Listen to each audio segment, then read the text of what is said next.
Why is it that in 2026, the heirs to the people who stormed Normandy and built the Empire State Building have decided to enter their princess era? Have you noticed this?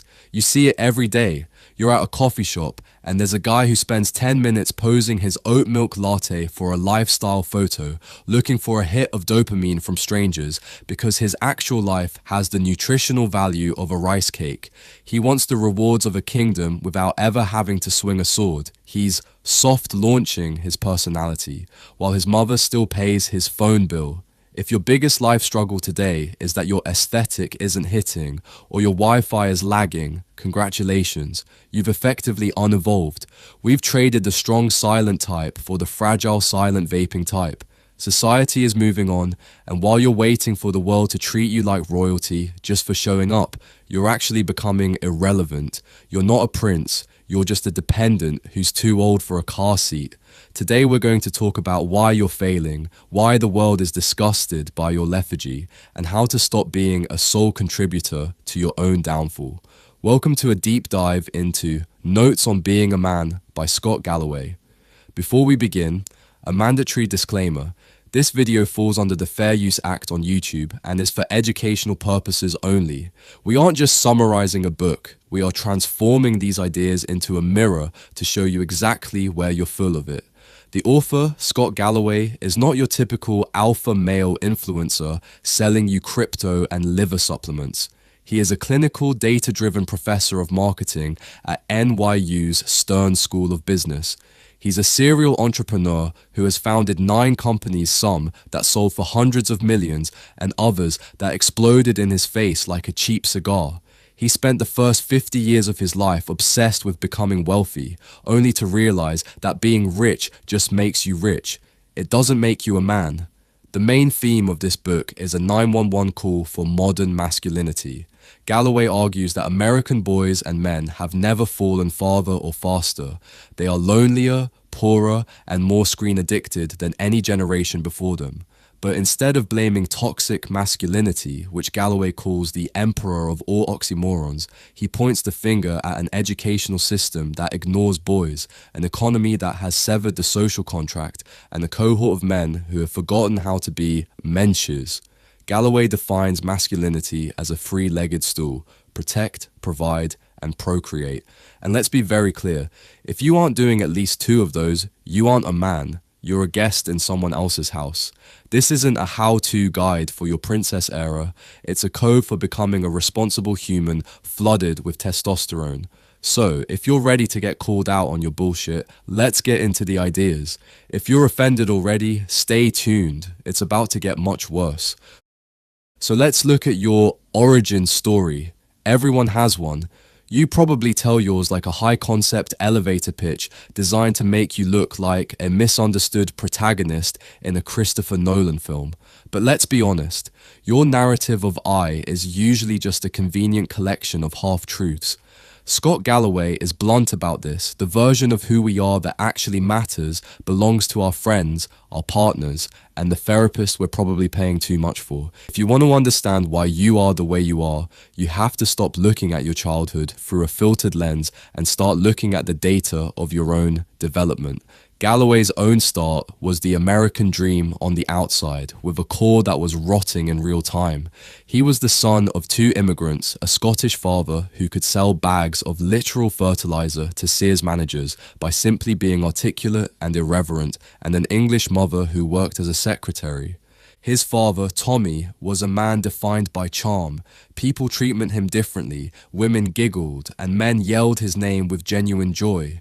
But here is the confrontational truth you need to hear.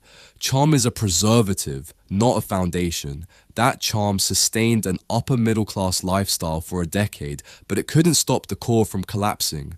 When Galloway was 9, the Ocean View Laguna Niguel home, where you had to stand on your toes to see a ribbon of blue, didn't matter because the house was filled with nothing. Here is where we call out your bullshit.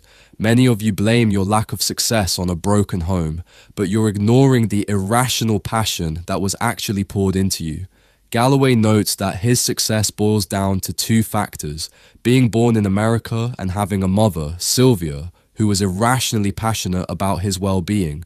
She made $15,000 a year as a secretary, yet she made him feel tethered to the idea that he had value. If you had even one person who expressed that you were wonderful hundreds of times, you didn't lose the lottery. You won it. You were born on third base and you're acting like you're still in the dugout. The ultimate goal for any male is to create surplus value. This means you give more than you get. You provide more love to others than was given to you. If you're still keeping a scorecard of how your parents failed you, you aren't a man. You're a dependent who's still checking the mail for a check that's never coming. The key takeaway here is a reality check for the princess era crowd. No person or institution can predict greatness or failure in an 18-year-old, much less an 8-year-old. America is about watering as many plants as possible, not trying to determine which seeds will become redwoods. You aren't a redwood yet? Fine, but stop acting like the soil is the problem. As Galloway's friend Paul, a quiet alpha who drove a Ferrari and cared for his dementia-stricken wife without a single complaint, once told him after seeing Scott's successful firm, "I didn't see it." Paul didn't see the success coming because there was nothing in Scott's unremarkable upbringing that predicted it. The past is prologue to everything and nothing. It shapes you, yes, but it doesn't excuse you. So, before you move on, ask yourself, are you creating surplus value, or are you still just a wee scunner waiting for someone to mess up your hair and pay for your dinner? If childhood was your prologue, then adolescence is the part of the script where the special effects budget goes through the roof and the plot becomes a chaotic mess. Many of you look back at your teenage years and see a victim of circumstances, but Scott Galloway looks at the data and sees a biological fix that was in from the start. You aren't just a moody teen, you are a biological organism being marinated in testosterone, an androgen that exists for one blind mission: to make you reproduce. Let's call out the princess era mindset right here. You think your lack of focus is a personality quirk, but it's actually a failure of your prefrontal cortex, PFC. The PFC is the CEO of your brain, responsible for impulse control and planning, but it doesn't fully catch up in men until age 25. Meanwhile, girls attain peak brain volume up to 2 years earlier, which is basically Latin for girls get their shit together way sooner.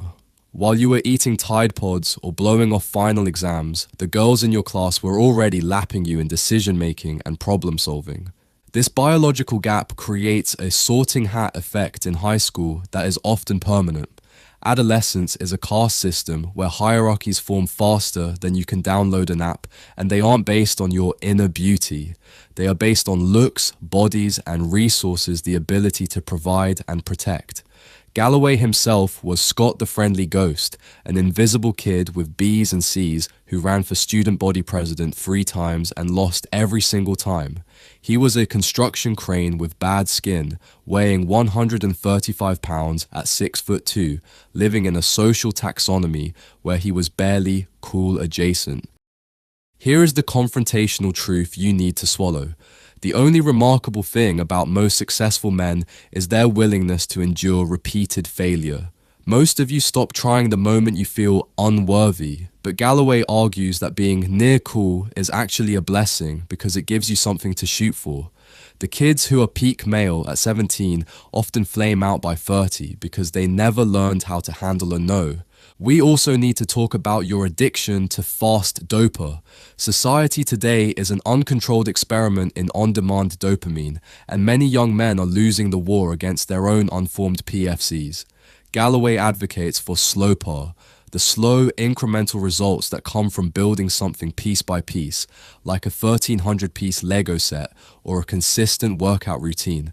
The most powerful force in the universe isn't your vibe, it's compound interest, applied to your effort. If you want to escape being unremarkable, you need to master the unheralded weapons of masculinity, kindness, and asking for help. Galloway didn't get into UCLA because he was a genius. He got in because a biology teacher, Ms. Kelson, a hard ass who only gave a handful of A's, gave him one because he was kind to her. He left a giant chocolate bar on her desk, and that A in biology was the anchor that convinced an admissions officer to give him a shot. The key takeaway for this storm of becoming is that success comes when you put in small, consistent amounts of effort every day and every week. It's about sloper, not lifestyle shots. You think the world is against you? Maybe. But Galloway's friend Drew, a jacked linebacker with social skills, saw his entire future vanish when he pinched a nerve in front of scouts. You have it better than you think, so stop complaining. My favorite insight from this section is that America used to love the unremarkable. They used to water as many plants as possible, but now they only care about super seeds in hydroponic bubbles. If you feel like you're drying and wilting in the basement, it's time to realize that no institution can predict your failure at 18. The sorting hat isn't a life sentence unless you decide it is. So, are you going to keep waiting for a princess era rescue, or are you going to start building the slow paw that actually turns an unremarkable boy into a man? Now we get to the great lie of the modern era. The idea that you don't need college. This is a blatant lie parents tell themselves to feel better about the felonious expense of higher education. But let's be clear, college is maturity boot camp. It's not just about the degree, it's about the parallel education of learning how to triage your life. Galloway's journey at UCLA was less of a scholarly pursuit and more of a 5-year experiment in smoking a shit ton of pot and watching the Planet of the Apes trilogy dozens of times. He rewarded the generosity of California taxpayers with a 2.27 GPA and academic probation 3 times. But here's the kicker. Despite nearly flunking out, the university system gave him guardrails. For many men, those guardrails come in the form of male camaraderie. Galloway is a hardcore advocate of the Greek system, not because frats are perfect, they're responsible for plenty of heinous behavior, but because they shrink a massive university down to a manageable size. He needed 100 other guys looking out for him while simultaneously giving him a hard time. He needed a big brother to tell him to stop being a stoner and actually pass his courses. Let's call out the BS of the princess era again. You think you're too refined for group dynamics, but the reality is you're just socially isolated. Community, support, and acceptance are what turn a boy into a man who can handle a no. It was at UCLA that Galloway realized he was a good communicator through good and welfare chapter meetings. That one-skill storytelling has been more valuable than fluent Mandarin or any STEM degree, but college also exposes the cruelty of timing and luck. Galloway remembers his friend Pat, the most creative and likable person in the frat, who died of AIDS because he was born in the wrong decade. Pat didn't get the chance to have loving relationships wash over his achievements. If you're sitting around complaining about your life, remember that being born straight in the 1960s was a lucky stroke for Scott, while being gay in that same era was a death sentence for Pat. The key takeaway here is that college teaches you critical thinking and how to triage your responsibilities. It whittles down who you are. By senior year, the funny guys with topsiders are lapped by the guys who have their shit together. Why? Because women's instincts kick in, they start looking for mates who can ensure the survival of their offspring. If you're currently coasting with a 2.27 GPA, realize that the slope of your trajectory is set in the first 5 years post-graduation. If you want that slope to be steep, you have to burn fuel. Galloway's graduation wasn't joyous. It was him literally begging professors to change an F to a D so he could take a job at Morgan Stanley and stop being a burden on his mother. My favorite quote here is, "The ratio of time you spend sweating to watching others sweat is a forward-looking indicator of your success." If you spend your Sundays watching football instead of working on your own life, you're looking at a future of rage and failed relationships. Stop being a spectator. Welcome to the real world, where nobody cares about your aesthetic and everyone expects you to do your job or get fired. Work is formative and transformative, but your first jobs are going to be shitty. That is exactly how it should be. Galloway's career was a series of griftiest jobs, from selling gold coins in a Beverly Hills boiler room to being a sperm donor making $640 a month to underwrite his junior year. He counted cars entering a parking lot for $18 an hour. He was a pool boy. And here is the lesson you princess-era types need to hear. Every young man should work a service job at least once. Service work is boot camp for life. It's a vaccine against the idea of meritocracy. You learn that the people on the other side of the counter have the same hopes and dreams as you. You learn empathy. You learn that if you keep the ice bucket full, the bartenders will remember you in cash. If you grow up privileged and never have to work at a Burger King or a Subway, you risk seeing the world through a lens of caste, thinking everyone is there to serve you. Newsflash, they aren't. When Galloway finally hit the big time at Morgan Stanley, he hated it. It was unique in its combination of boring, arid material with air traffic controller levels of screaming stress. A VP once threw a chair at him, but he's glad he did it. Why? Because it taught him focus and resilience. He learned that when you think you've reached your limit, you're actually only at 40% of your capability. Most of you never even hit 40% because you're too busy protecting your mental health from the slightest bit of exertion. Here is the confrontational reality of the modern economy. We have an affordability crisis, not just a housing crisis. Galloway could buy a house in San Francisco at 28 because he worked 32 hours straight. Today, rents have increased 1.5 times faster than income. If you want to survive this, you have to be a warrior in your 20s. You need to lift heavy weights both in the gym and in your brain. Key takeaway, don't follow your passion. That is the most common yeasty bromide given at commencements, and it's garbage. Instead, identify what you're good at and focus on it until you're great. The rewards and recognition that come from being great at something, even if it's installing soapstone countertops, will make you passionate about it. My favorite quote from this section, balance is a myth. There are only trade-offs. If you want money, influence, and relevance, realize you won't have balance in your 20s and 30s. Galloway's more addiction cost him his hair, his first marriage, and arguably his sanity. He's not saying it's the right way. He's saying it was his way to hit his economic goal. If you want to live in a New York loft, stop looking at Rolexes on Pinterest and start slaying impalas at work. We need to talk about the physical state of the modern man, and it's not pretty. In the 1950s, 60% of American kids failed basic strength and flexibility tests. Today, we've normalized obesity, a condition that is big business for food and pharma companies that profit from making you unhealthy and addicted. Let's call out your lethargy. Physicality is a core part of being a man. Boys are like dogs, they need to run, build, smash things, and get exhausted. If you aren't engaging in the physical world, you're reverting to lower risk, screen-based dopamine hits that make you less viable as a human. Galloway argues that your success is directly correlated to your ratio of sweating to watching others sweat. If you spend all day Sunday watching football but can't do a single pull-up, you're heading for a future of menacing silences and failed relationships. Many CEOs have one thing in common. They exercise 4 to 5 times a week. It's the ultimate antidepressant. It gives you focus, clearer thinking, and let's be honest, it increases your dating pool.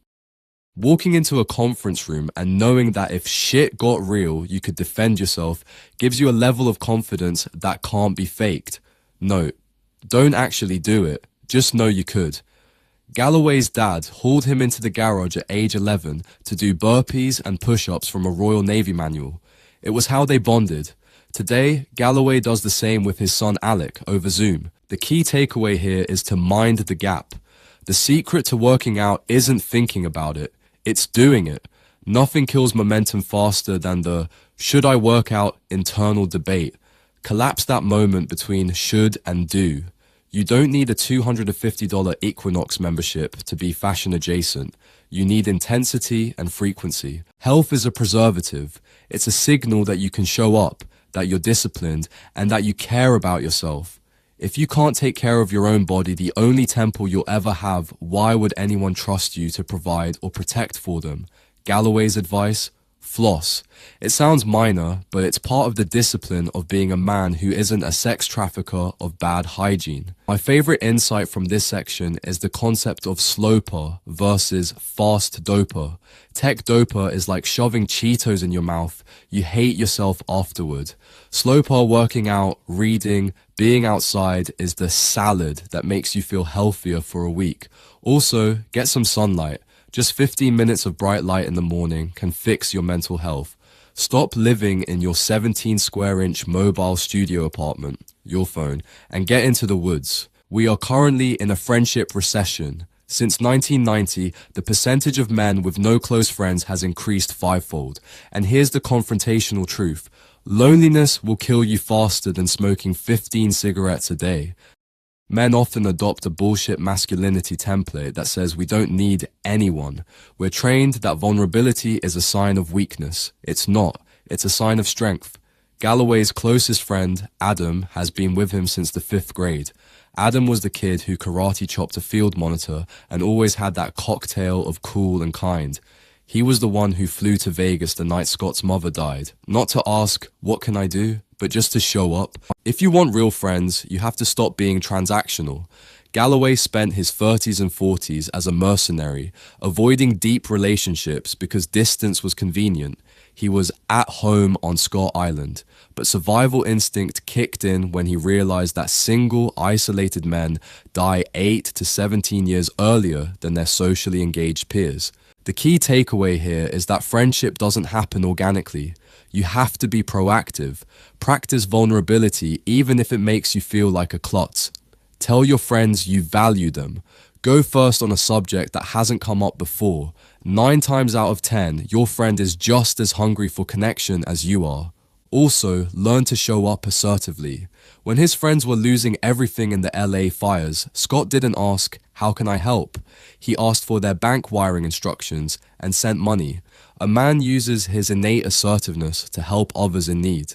Don't tell your friends you're there for them, be there. My favorite quote from this section: greatness and happiness are in the agency of others. Nothing wonderful happens when you're on an island. If you're a sole contributor, which is business Latin for asshole, you'll never be an effective leader. And don't be afraid to prune your friends. You are the average of your 5 closest friends. If your friends are needy, cringe-inducing, or stagnant, it's okay to let the friendship fade. Reallocate your human capital to people who are impressive, high character, and ambitious. The most important decision you will ever make isn't your career, it's who you have kids with. Who you marry is meaningful. Who you partner with to raise the next generation is profound. Raising kids with someone you enjoy being with is joyous. Doing it with someone you don't like is a life of joy smothered in anxiety. Let's call out your dating BS. The biggest piece of advice Galloway gives is to like someone who likes you. Most young people fall into the trap of thinking someone is better than them just because they're being rejected. If someone thinks you're the bomb, that is a feature, not a bug. Stop chasing the person who ignores you and start investing in the person who values you. Men, you need guardrails. Without a romantic relationship, young men are prone to making remarkably bad decisions. They stop shaving, put on weight, and revert to negative surplus value. A partner provides an organizing principle that makes you accountable. Scott's college girlfriend told him that if he didn't quit smoking so much weed, she'd stop having sex with him. That was incredibly motivating. And we need to talk about the homo solo. We are evolving a new species of a social male who relies on Reddit and Discord instead of real intimacy. Porn is a masculinity killer. It's an ersatz replacement for human connection that quashes your mojo for getting out there and taking real risks. Mating is hard and involves massive amounts of rejection. With porn at your disposal, you won't make the effort to get to yes because you never even have to face a no. The key takeaway for a successful marriage: sync up on passion, values, and money. Most young people stop at physical attraction, but you need to align on trust, communication, and how many kids you want. And for the love of God, don't keep score. Human nature is to inflate your own contribution and minimize your partner's. Decide the relationship is a net positive and commit to being on the positive side of the ledger by being generous. My favorite quote: good partners protect you from others. Great partners protect you from yourself. Final pro tip: don't ever let your wife be cold or hungry. Most of the worst fights in history happened because someone skipped lunch. Invest in dual zone climate control and keep some energy bars in the car. You're welcome. Galloway is blunt about his first experience with fatherhood. He felt nausea. He didn't hear angels singing. He felt panic at the science experiment of keeping a tiny human alive. But eventually, unconditional love took over. If you want to be a real man, you have to accept that procreation means signing up for a shit ton of garbage time. Ryan Holiday coined this phrase to describe the random, unplanned moments, driving them to school, cooking dinner, that allow for true intimacy. Scarcity does not create quality time. That's a lie frazzled men tell themselves to compensate for being invisible. You have to be there. Being a good dad means recognizing that you're supposed to end up in the minus column. You love your kids impossibly much, more than they love you. You worry about their hypoallergenic pillows while they're busy rolling their eyes at you. That is the job. Your taking you for granted is a compliment. It means you've done your job and they feel secure. Let's call out the helicopter parents. Stop trying to bulldozer your kids' lives. When your son loses a glove or misses an alarm, let them fail. Galloway told his son Nolan, "You blew it," when he was too late for a school trip. That's how he learned to set his own alarm. Overprotecting them in the real world while underprotecting them online is a recipe for disaster. The key takeaway: your real purpose is just to love them. Stop trying to parent, cajole, or fix everything. Sometimes just sitting in their room while they do homework is the ultimate act of masculinity. Galloway's own father was a braveheart who was charming but neglectful, married 4 times, and left Scott's mom when things got tough. But Scott realized his dad was still a better father to him than his own grandfather had been. Legacy is about being me plus better. It's about social evolution, being a better dad to your kids than your dad was to you. My favorite quote: "Having kids was the best thing I've done that ruined my life." It kills the selfish person you used to be, but it marks the universe with purpose. And one last thing: model physical affection. Kiss your boys, hold their hands. It bonds you, and it take affection back from the unwelcome sexual motives society has tagged it with. Manners are not about going to a fancy tea party. They are manhood in action. They show that you have a core, a code, and that you are disciplined and organized. They are the escutcheon of a man who knows who he is. Let's call out your lack of basic decorum. When a stranger enters the room, stand up. It shows respect. When you meet someone, ask questions like, "Have you come far?" People love talking about themselves, and showing curiosity is a signal of intellect and confidence. Galloway advocates for a few sexist but important rules. Pay for women if you can. Even if she outearns you, your protective instinct should kick in. Inside all of us is the fear of being broke and alone. Scott wants his tombstone to read generous because he was so traumatized by his father's parsimony. His dad once collected $2 from Scott's friend after a movie. Don't be that guy. Key takeaway: don't keep score. This applies to work, marriage, and friendship. Being a man means being okay with being the one who adds more value. If a water pitcher arrives at the table, refill the empty glasses before your own. It shows you're no longer in a high chair wearing a bib. And be prepared. Quiet confidence comes from being organized. Scott's 11-year-old son beamed when his dad told him he was developing into a man because he organized his homework the night before. Of course, he then immediately hit his brother in the face, but hey, everyone celebrates in their own way. My favorite quote: "Manners are manhood in action, good rehearsal for delivering surplus value. They give you a head start in making friends, getting hired, and becoming an impressive human being." Finally, don't interrupt. Let others finish their thought. In an online culture that rewards burning people in real time, waiting your turn is a profound form of restraint.